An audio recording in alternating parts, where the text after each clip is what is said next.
Hello dogs, Lildawg right here, right now. Welcome to Stellaris. Yes, another Paradox game that actually works on this piece of junk computer. I know.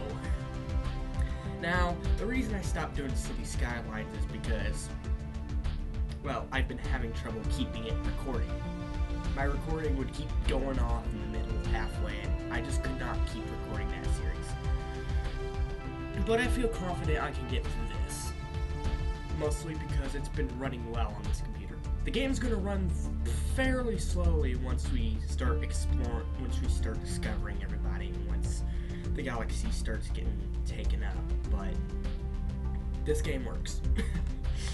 And I have some nations here that I've customized, and I've turned them all on so we can meet them.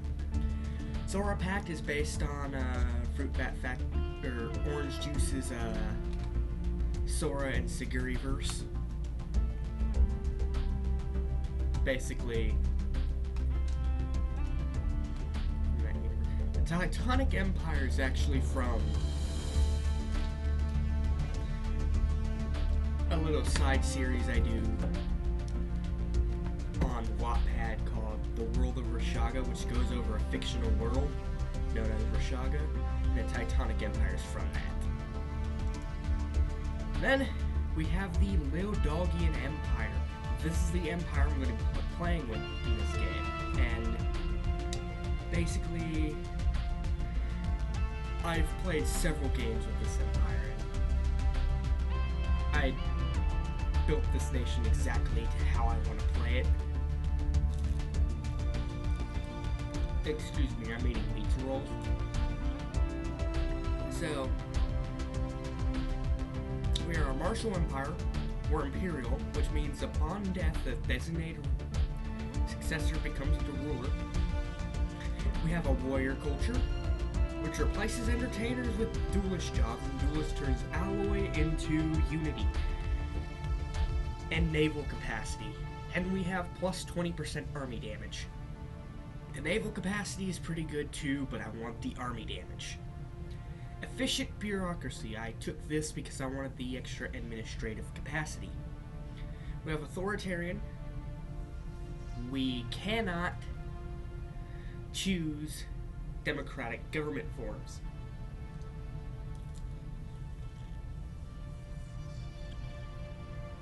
Genophile. Increased opinion for other species. I cannot use no refugees policy. I cannot enslave. I cannot displace.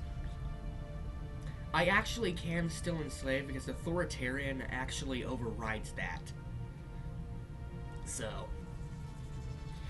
and militarist, we can use the no retreat war doctrine, and we get minus 10% to claim influence and plus 10% to ship rate fire.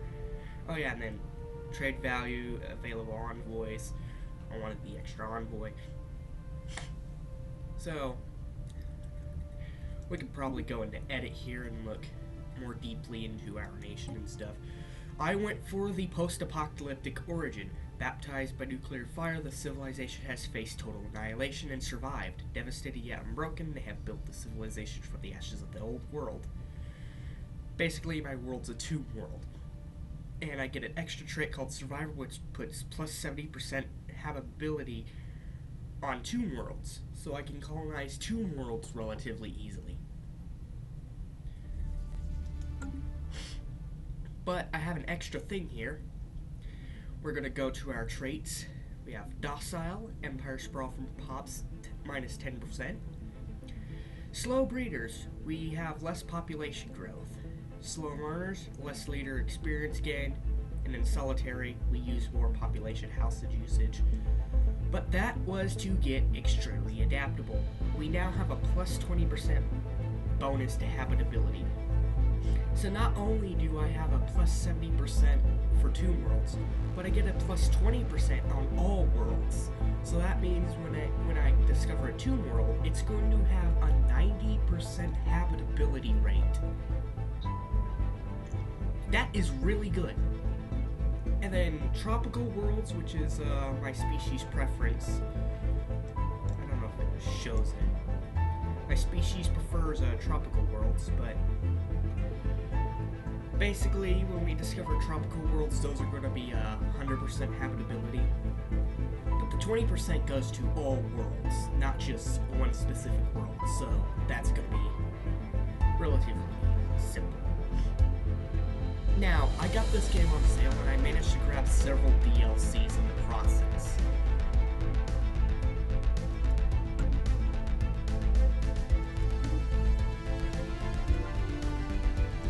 I believe if we go into here, it will... the DLC things hidden behind here I can't show you. Oh, well, that sucks. But...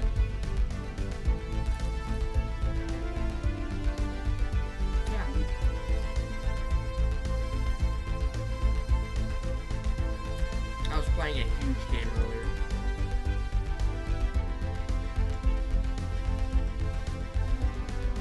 You know what? We can have 1 to 2 advanced AI starts. I'm not going to have Fallen Empires, and I'm not going to have Marauder Empires.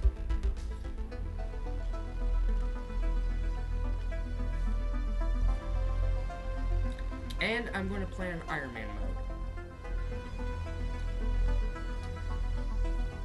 First off, I must say I have very negative opinions on Iron Man mode. The fact that achievements is locked behind it is kind of stupid. Like, there are some people who would defend it, but me personally, I think it's kind of stupid that achievements are locked behind Iron Man mode. What Iron Man mode does is it auto saves. I don't know how I think Stellaris works the same way, but basically it auto saves the game at every event. Meaning if you get a negative event and you choose poorly, you cannot go back and saves go. That is great.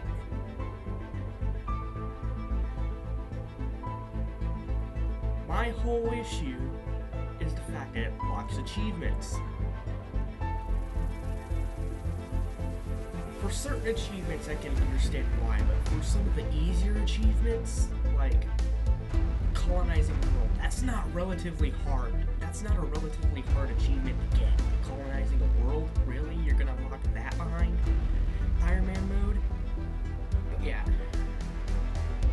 I'm gonna have Iron Man mode on. It's gonna make things more interesting, especially when I screw up. Now, I'm gonna put a disclaimer here. I am not an expert at Stellaris. I am just some random scrub living in his mother's basement, recording videos and eating pizza rolls and drinking Pepsi. I am no way an expert at this game. So we're gonna have a large 800-star map, spirals. We're not gonna have any Fallen Empires or Marauders. We are gonna have some advanced AI stars, 24 AI empires, including the including the Titanic Empire and the Sora Pack. I set primitive civilizations to max because I wanted them to be. We're gonna keep the years the same. Our difficulty is gonna be ensign. We're not gonna have scaling difficulty. And aggression is gonna be normal. Empire placement is gonna be clusters. We're not gonna have advanced neighbors.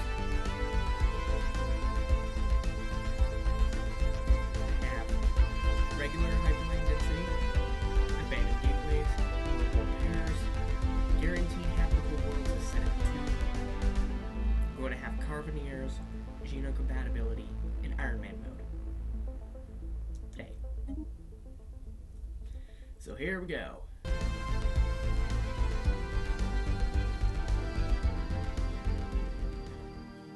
Alright. In the eons since the first primitive Lildawgian communities took shape in the dense jungles of Lildawgia, our civilization has spread and prospered, but Lildawgian society was not always unified towards a common goal. In centuries past, mounting tensions between competing nations came to an apocalyptic head in a global thermonuclear war that claimed the lives of billions and forever marred the surface of Lildawgia. In the decades to follow, surviving Lildawgians faced radiological contamination, mutations, famines, and violent tribalism. It was in this grim crucible that the Lildawgian Empire was truly forged, and with it a new world order Now, after the discovery of the hyperlane network, the finest minds of the Lildawgian Empire have finished development of the first hyperdrives. The stars themselves are finally within our grasps. Begin.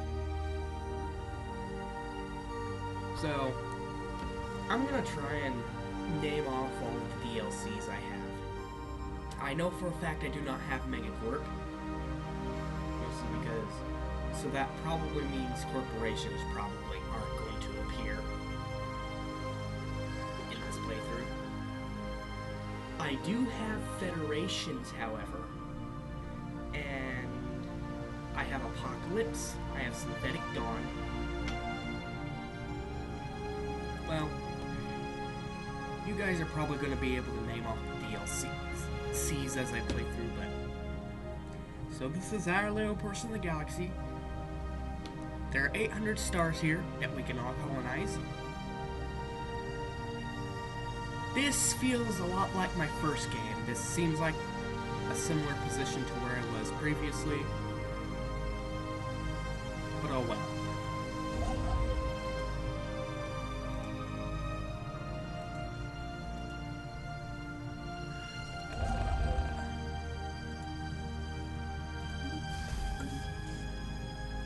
So, where's Lildawgian? There it is. So, we are this planet right here orbiting the gas giant. I have to mention right now that the day-night cycle of this planet is probably one of the more interesting ones.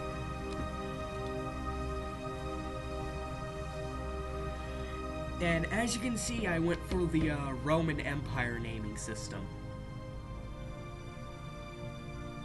So all of these are going to be named after like Roman Empire stuff, like Hades, that's actually the Greek name. That's Greek.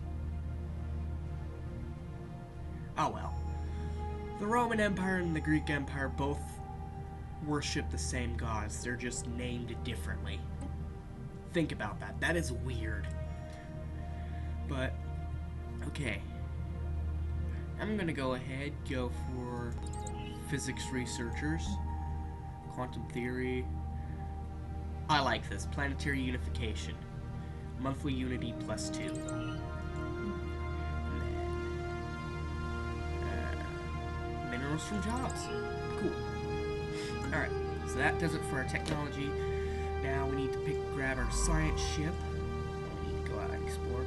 By the way, I'm used to playing on Cadet. I've kicked it up a difficulty, so hopefully it's going to be a little bit more challenging for me. That first game I had, I just dominated like it.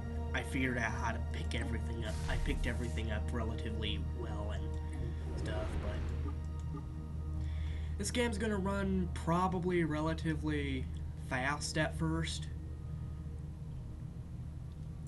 The game's definitely gonna slow down because this game does still require a lot of processing power, but Octavius Dog. Yeah, that's my emperor's last name is Dog. Queen Lildawg. Her traits are Space Miner and Explorer.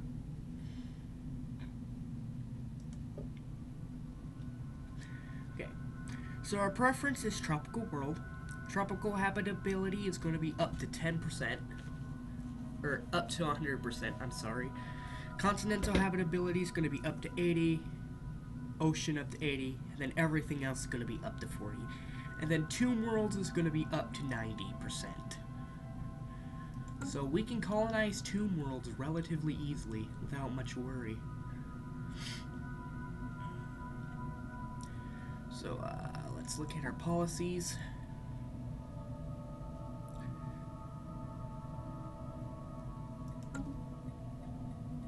I'm gonna go ahead and set our species to, set default rights. Let's see.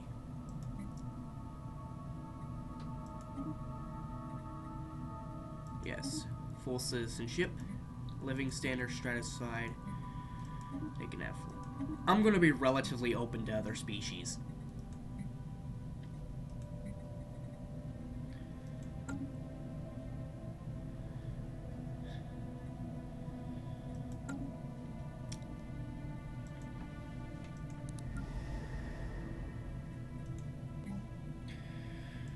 We can put a building here, but we can't because, well, we don't have enough minerals.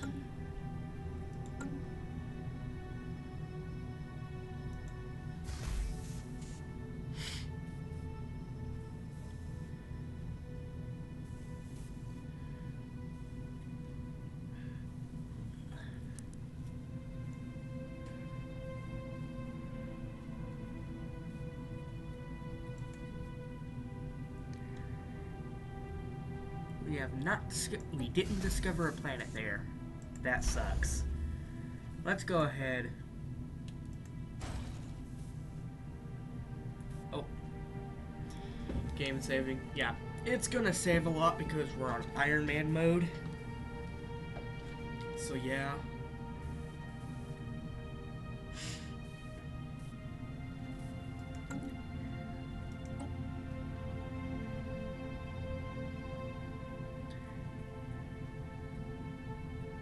Okay, so I'm not really going to do much with the fleet manager. I'm okay with it automatically going through unless I start getting my ass kicked, which, trust me, that's probably going to happen. We have our expansion planner here so it can see all the habitable planets we can try to colonize. Then we have the market here.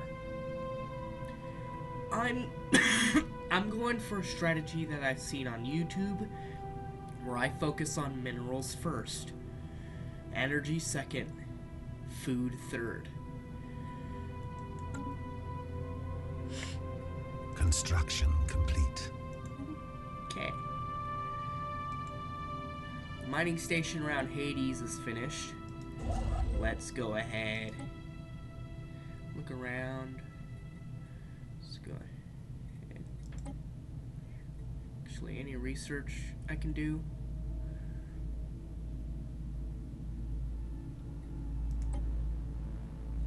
Ah, right here. Bam.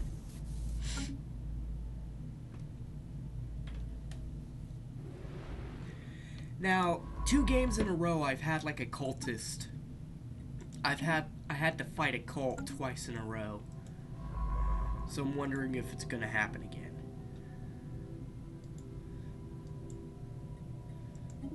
Survey system.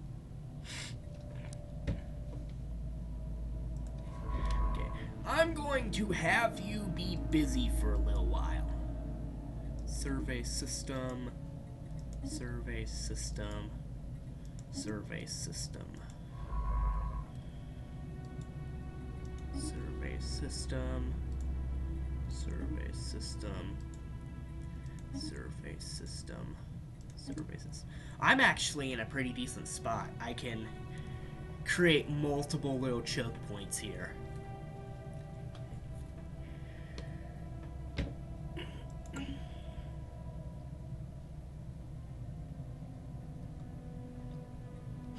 So from what I've heard, gameplay has changed quite a bit from the original Stellaris. If I remember correctly, you actually had multiple different travel types. You had 3 different travel types, and Hyperlane was one of them. This was Hyperlane. But there were like 2 other travel types, I believe. One of them was Wormhole, and I don't know what the other one is, but from what I can remember, you weren't restricted to just hyperlanes at a certain point in Stellaris, but it was an option, and the reason it's now just hyperlanes is because that was what everyone was going for. It felt balanced to them.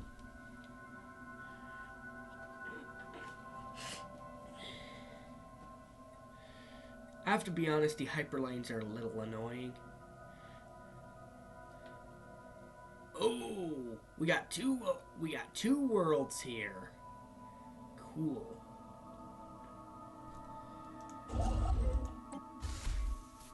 And then when you're done,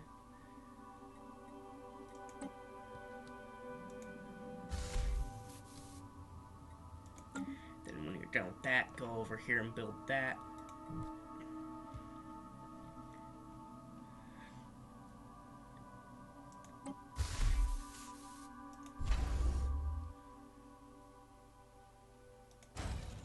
Probably gonna need another science ship.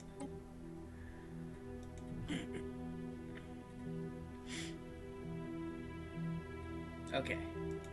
So if we can look at our situation log, look at our victory score. Alright.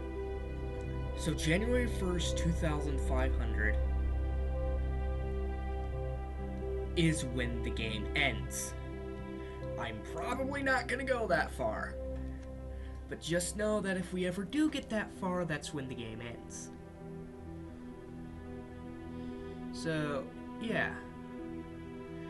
This is gonna be a lot of waiting, mostly because the game runs like a snail at times. And trust me, it's only gonna get worse from here. As the game has to start calculating more populations and stuff. And all that, and have to calculate what all the empires are doing. Thankfully, as we kill off empires, because I'm going to be doing a hell of a lot of that. As we kill off empires, it's going to be much easier to do stuff. Okay, building the mining station right now, and we're about to finish up on Lildawgian Prime. We're about to get all the resources we need.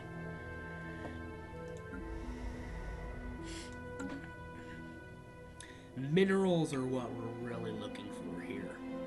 And this area has quite a bit of trade value, interestingly.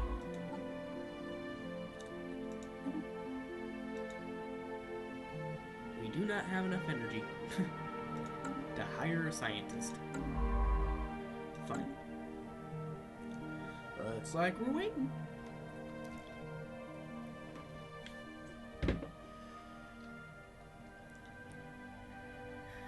And we have influence. Basically, it represents political clout. That is how we're going to be, that is what we're going to be using most of the time. We're going to be using a lot of influence for all of our political stuff. So expanding requires influence, which I don't understand that. I don't understand why you have to have influence to build an outpost to expand your empire. I feel like expanding for your people. I feel like expanding your empire for your people to find more places to live is a good thing and wouldn't require influence. But, it's a game. Anomaly found. Okay. Pause. I should remember that there's hotkeys here. So, every once in a while you're exploring star systems, you'll come across anomalies. And I just go and research those. For that dude, it's gonna take a full year, but whatever.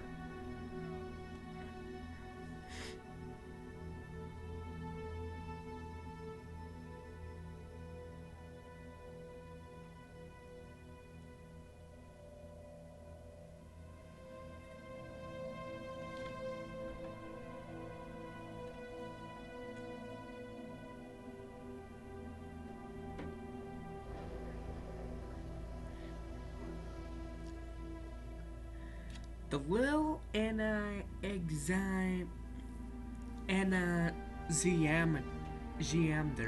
has made a startling find on Bitrius 4. The planet is teeming with alien life. For the first time in history, we have encountered life forms that did not originate on Lildawgia. This amazing discovery has silenced those who believed we were alone in the universe. Although none of the alien creatures found on Bitrius 4 were sapient, it is only a matter of time before we encounter beings that are. Bam. Yep, we just hit the arid world. Now notice the arid world is 40%. All planets are at least going to be 40% for me, because we have plus 20% habitability. We don't even have any planets that are going to be 0%. Which is awesome.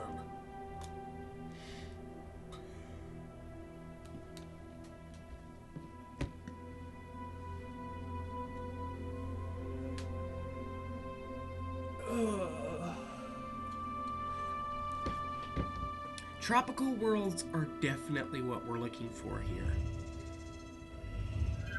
The Lildawgian Empire is abuzz with news of the alien organisms discovered some time ago. These little evolutionary marvels kindle in the Lildawgian people a renewed hope of first contact with intelligent beings.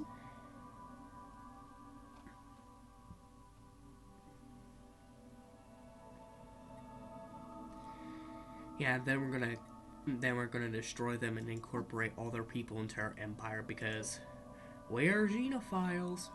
We like other species. We want to incorporate them into our empire. We just so happen to be militarist about it.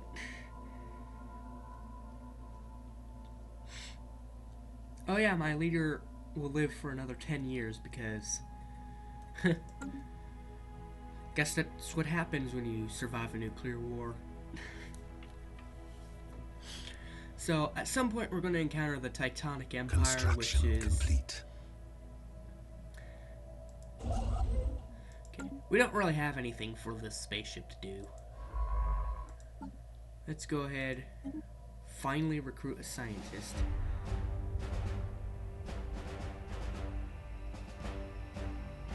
Yeah. Just recruit a random scientist and send them out.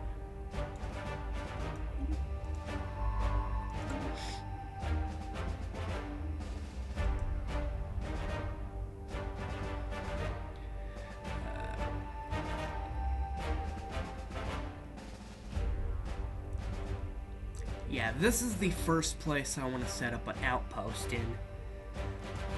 So how you expand your empire is you build outposts in these stars. And it expands your borders.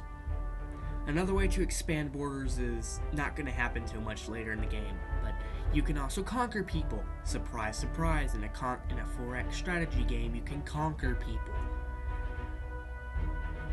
But yeah.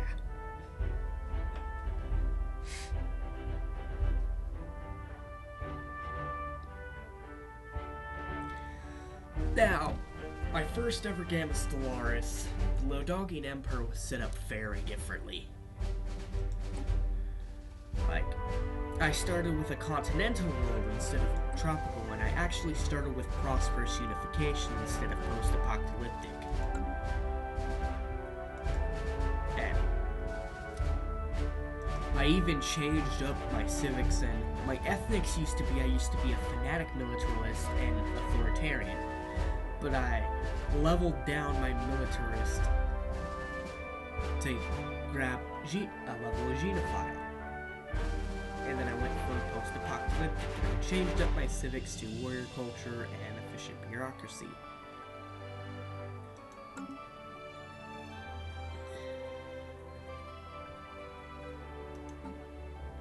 Plus, with my species trait of extremely adaptable, it's a really good trait to have, because 2 worlds now have a 90% habitability level.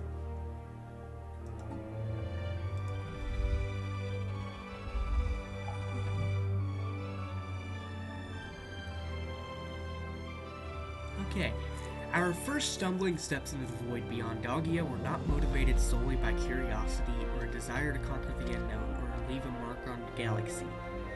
The biosphere of Dogia has undergone rapid changes in the past few centuries, and prominent scientists warn that Dogia may be faced with the beginnings of a mass extinction event. That cyclical purging of life that is inseparable from planetary existence in the greater cosmos. A research plan has been put together to study a number of planets rendered inhabitable by major astronomical incidents or planet-bound catastrophes. We hope that by reconstructing these events, a similar fate may be avoided for Dogia and the Lildawgian race. It falls to you as Queen of the Lildawgian Empire to ensure that this expedition is carried out. Consult the situation log for details. Situation log updated.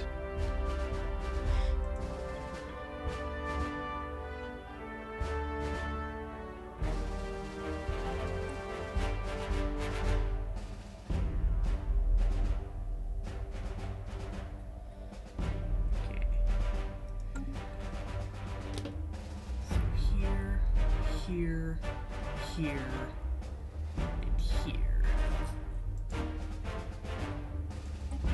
There's a 5th one somewhere, but it's not showing up on the map.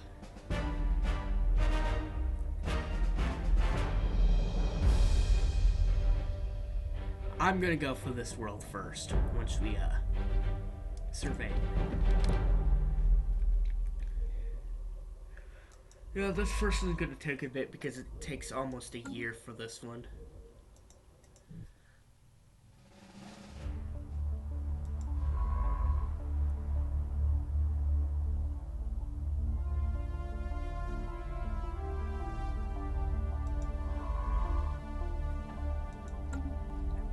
we're gonna be sitting here for a while, so I should probably explain my playstyle. If it isn't obvious yet, my playstyle is expanding rapidly. Like, my administrative capacity stuff,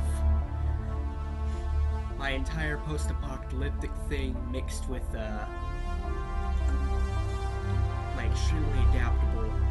It's supposed to, I'm trying to go for pretty much as much expansion as I can go for.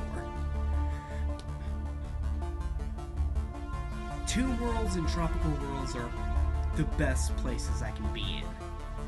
And I believe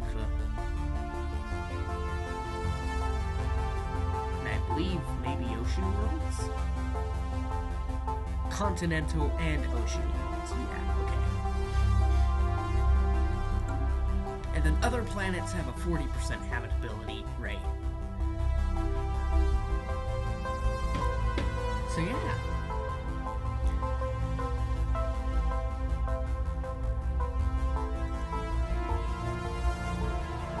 And then Geophile is there for 1, because I get an extra envoy.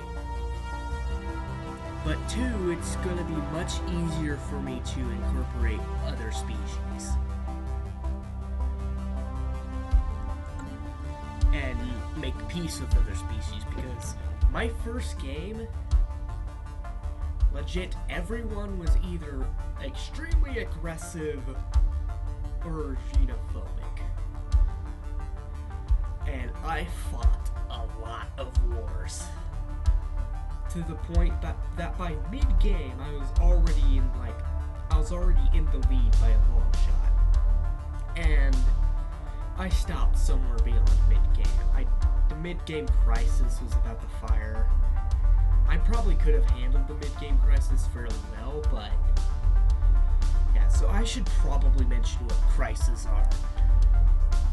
So you remember in settings it showed like mid-game year, end-game year, and then victory year. In the mid-game, we're going to have a mid-game crisis. I think. 2 of the mid-game events cannot happen because we do not have Marauder or Fallen Empires activated. Who knows what's going to happen? Who knows what's going to happen with that? But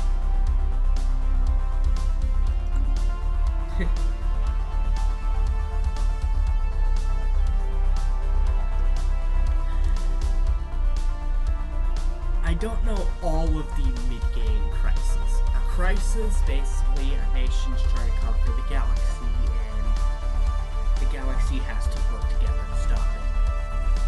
And then there's an endgame crisis, which is a mid-game crisis, but I believe several times worse. I know what the mid-game, endgame crises are. We have the Unbidden, the Scourge, and the AI Revolution? Or is that a mid-game crisis? I don't know which one. If I remember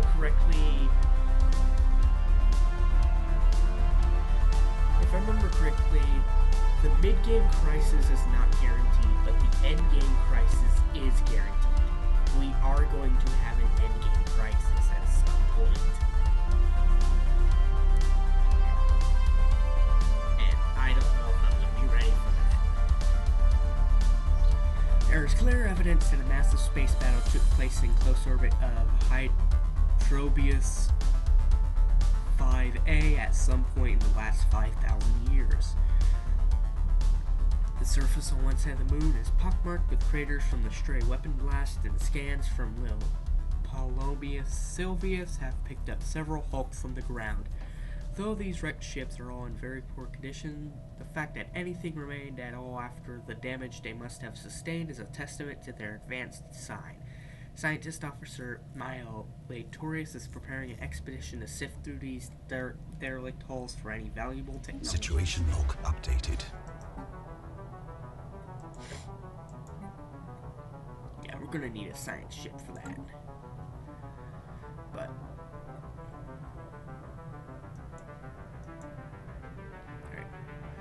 hopefully we can finish up Hydrobius. Star system charted. Okay, cool. Okay, traditions. So, you'll get unity, and when you get enough unity, you can select a tradition. There's expansion, domination, prosperity, harmony, discovery, diplomacy, and supremacy. I always go for expansion first.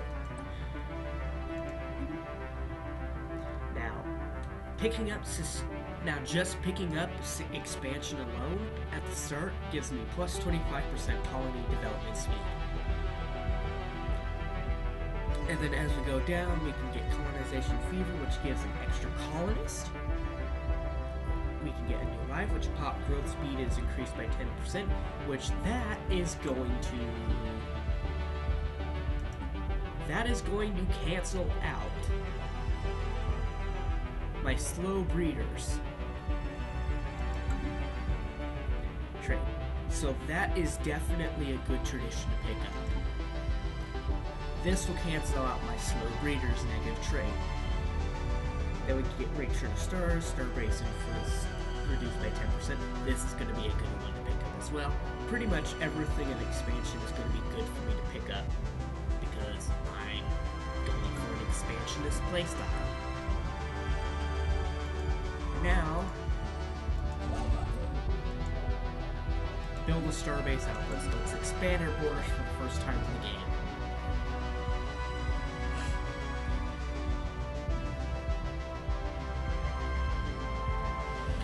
It kind of looks like I know what I'm doing, but trust me, I'm honestly not that good. Intelligent life taunts with a pointed absence leads to a popular news net post Lildawgian. The people of the Lildawgian Empire are apparently finding some humor in the fact that lower forms of alien life are now a matter of public record, but potential equals from other stars continue to elude us. The report of traces of alien life that were recently found seemingly only add an ironic twist to the situation.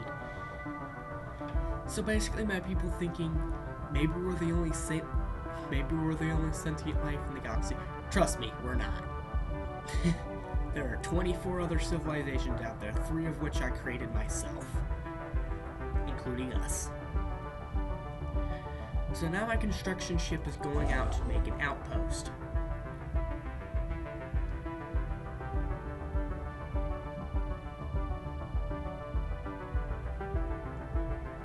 Gonna take several days.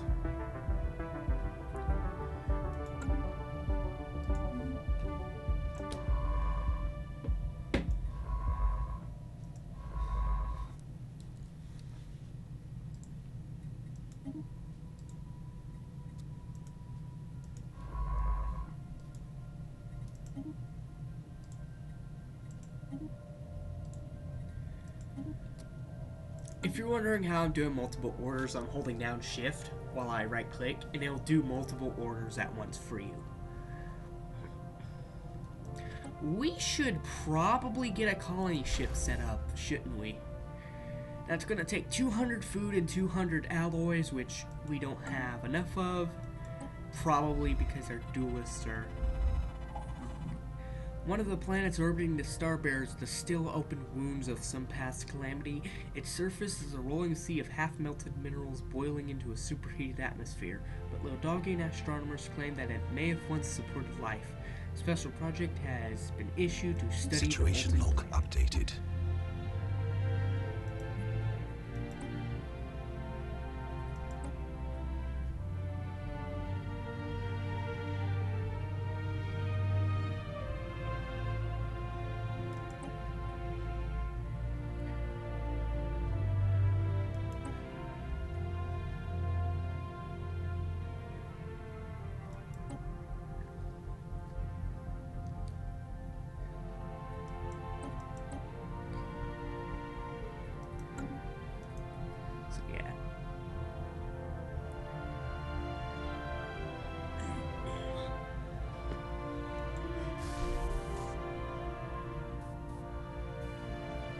So yeah, we have an arid world here.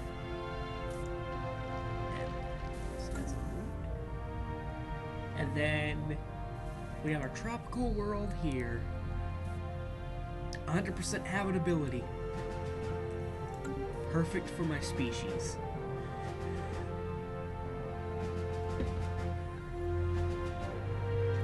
Star system charted.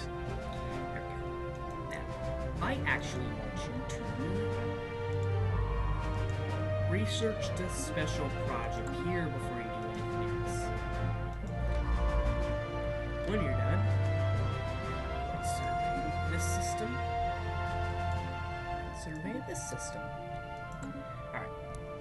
Bam. Go.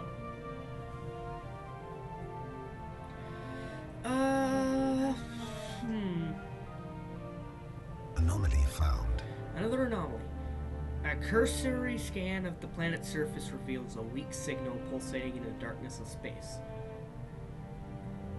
Research.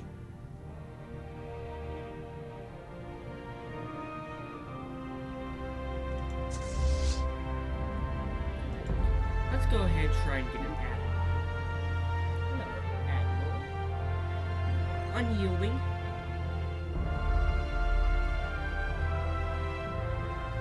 Unyielding. Aggressive. I'm gonna go for this.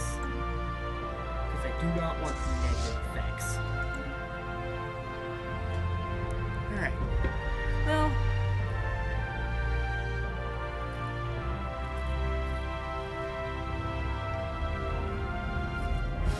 Now, one thing we're definitely gonna have to worry about is piracy.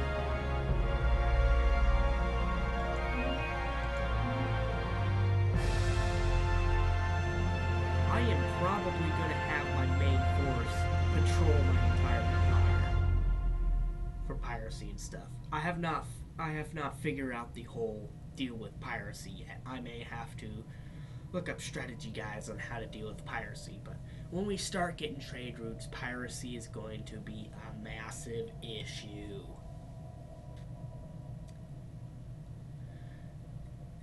Like in my first game, I had such a large naval capacity that I had about this amount of area to cover with a bunch of different little security Construction bases complete. built specifically for securing piracy. Look at that! Our borders have expanded. Now then, you build a mining station, and you also build some research stations.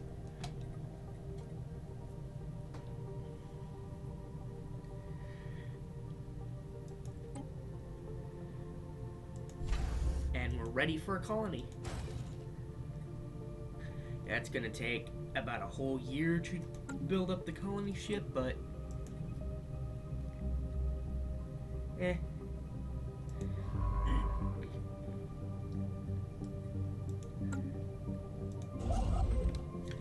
when you're actually done with all that, oh, we need metal. Yeah, I used up all my metal to build up a starbase and a colony ship.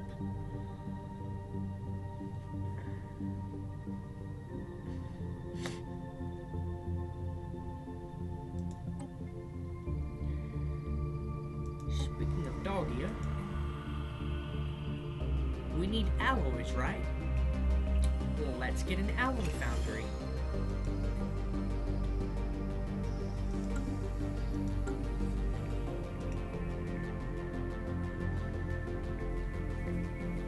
It will get us more alloys.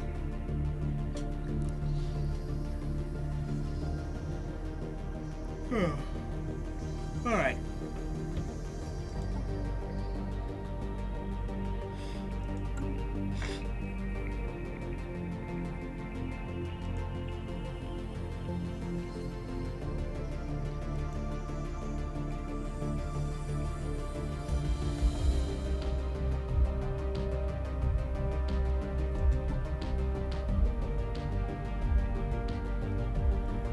Yeah, as our empire gets bigger, this outliner is going to get bigger and bigger and bigger, and it's going to become an absolute nightmare to manage everything.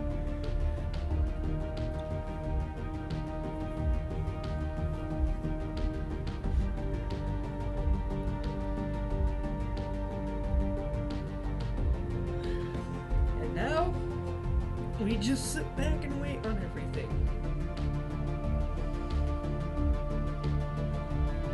Alright. I might as well go ahead and explain something else about the traditions. When you complete an entire tradition tree, that means get everything on here, you unlock an ascension perk. And there's a specific ascension perk I would love to get. It gets Imperial Prerogative. Basically increases my administrative capacity by a lot.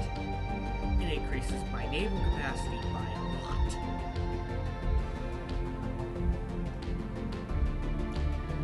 Basically, it was an ascension perk I got late in my first game, and it, like, helped a lot.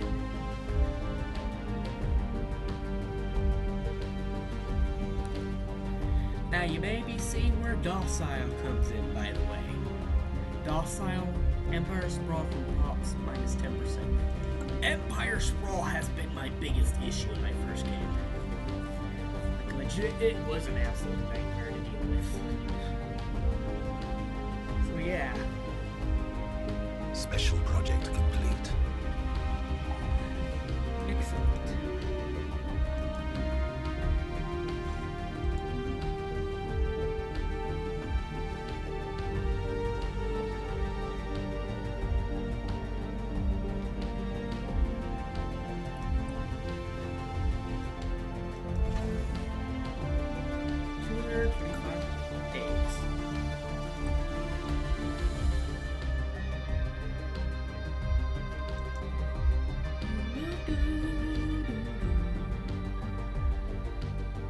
This music's catchy as hell. Like, holy crap. I love this music. I just love Stellaris. It's one of those games that I feel like I should have played much earlier. I should have gotten played much earlier.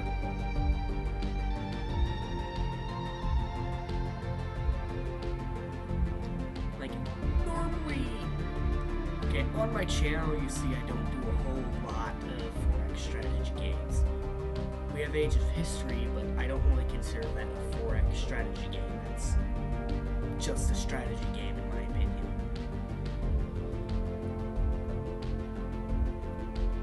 Mostly because you just expand in that game. You don't really develop a whole lot to do well. You don't really have to develop. You can't go tall, but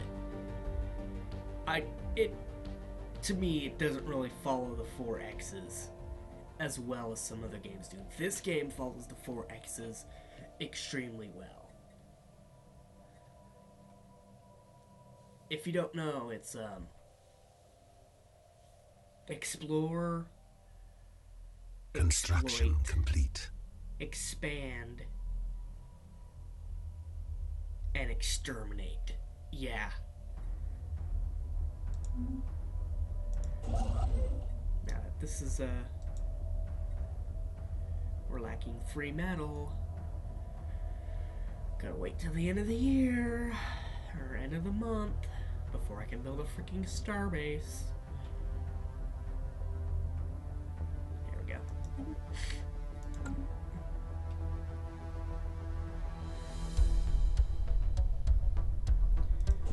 Actually, I should wait. I should actually sit in this star system in a...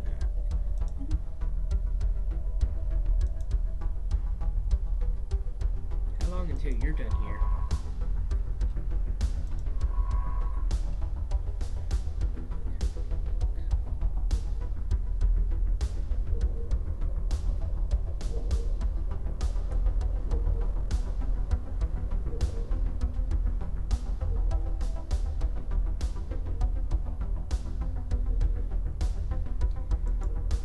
Another tropical world with 100% habitability.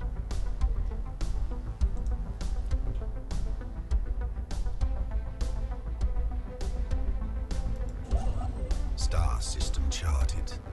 Alright. Go ahead, build a starbase here so we can go ahead and grab this planet. I don't know how close anybody is.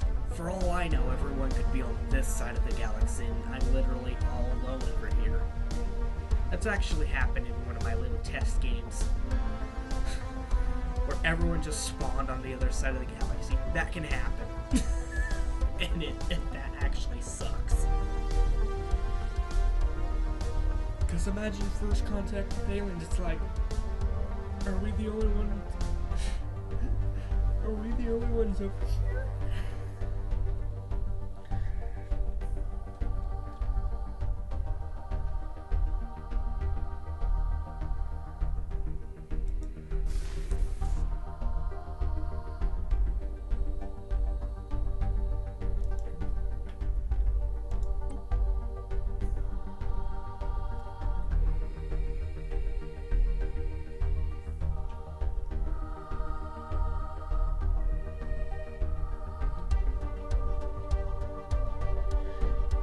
The day-night cycle of Lildawgia has to be interesting.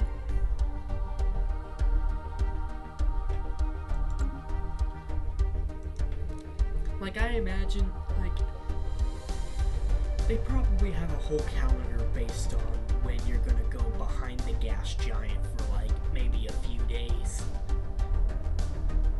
I don't know how big this gas giant would be, but I can imagine you're gonna be that when you get behind it, it's gonna go dark for quite a bit of time. The day-night cycle is probably all screwed up on that planet.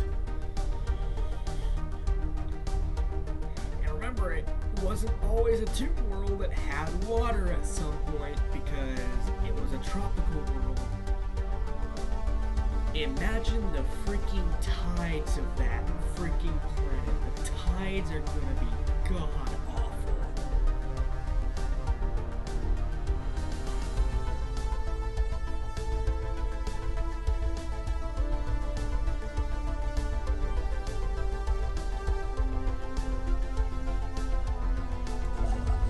And after you do all of this,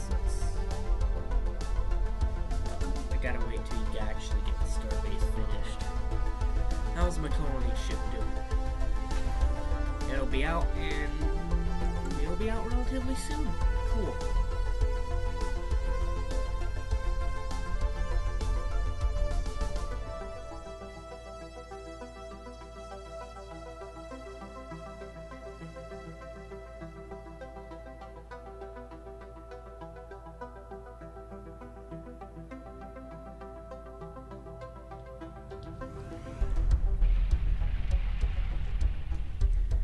So this is about that little area I found. The signal originates from the remains of an antenna-like structure. Exploratory drones were dispatched to the little spaceship to the surface to investigate the matter more closely. What science officer Fausta Novius found was a cavernous vault that while easily pried open, was evidently the last safe house and refuge of some long-dead race of aliens. While reasonably technologically advanced, it seems they never reached Earth stars and perished to some planet-wide natural disaster. The vault is immense, housing thousands upon thousands of black boxes, data storage devices. Situation log updated. Interesting. In limbo. I actually got that one for... Okay, so our colony ship is ready. Let's go ahead, head to Beatrius. And let's colonize Beatrius Prime.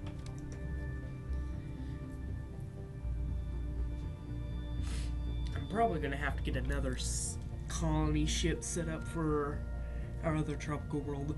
And then maybe I'll hit up the arid world just because it's a little habitable. Not too habitable, but I could really use the population.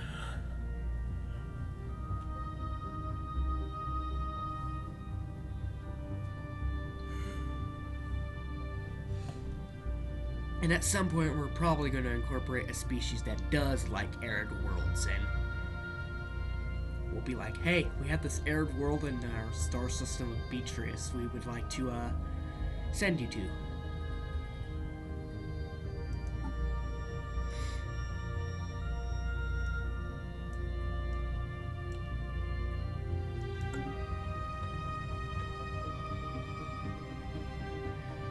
I may shrink my UI a bit,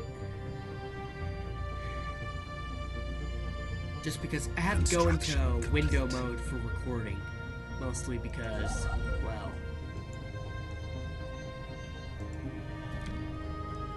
I do not like recording in full screen. I believe that's something I've stated in the past, but I hate recording in full screen. I cannot check my recording to see if it's like properly working and stuff while I'm in full screen. Unless I push a special button on my computer that sends me to the window, but I don't want to do that. I want to be able to just like, boom, pull it up here. So yeah.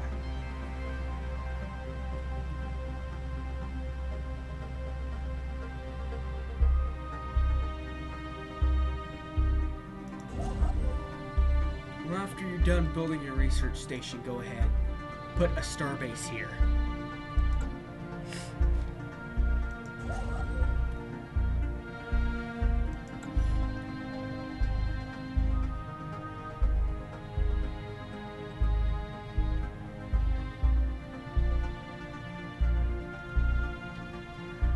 But anyways, I think this is going to be a good place to halt. This is going to be an introduction to the series. I don't care if it does well or not. I enjoy this game enough, I want to do a series on it. It doesn't matter how slow the game runs, I'm still going to play this for a series. So, I hope you enjoyed this video. I'll see you on the next one. Peace.